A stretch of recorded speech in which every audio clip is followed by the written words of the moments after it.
Flying over Crisis City, Colonel Joe Wheeler says we're entering a live simulation with two different types of disasters. One is a train derailment with chemicals spilling out of the cars. Something might happen here, yes, well then maybe we ought to train to that venue. Crews train at the site wearing bio equipment even though the temperatures were over 100 degrees. One technique that they're learning here is what happens if a train derails and hazardous material is leaking out. As you can see right here, it's still leaking out a little bit, but they've plugged it up and they say in an emergency, that's good enough.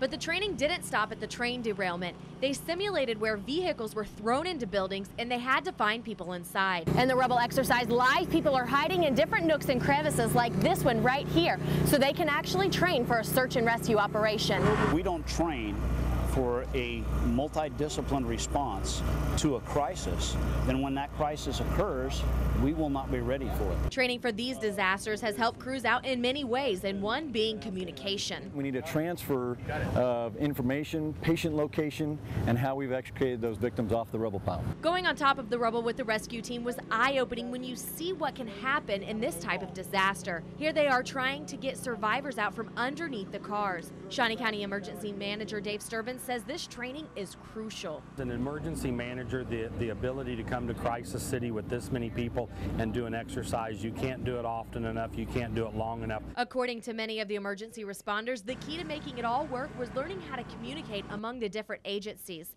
In Salina, Jessica Drew, KTK 49 ABC News.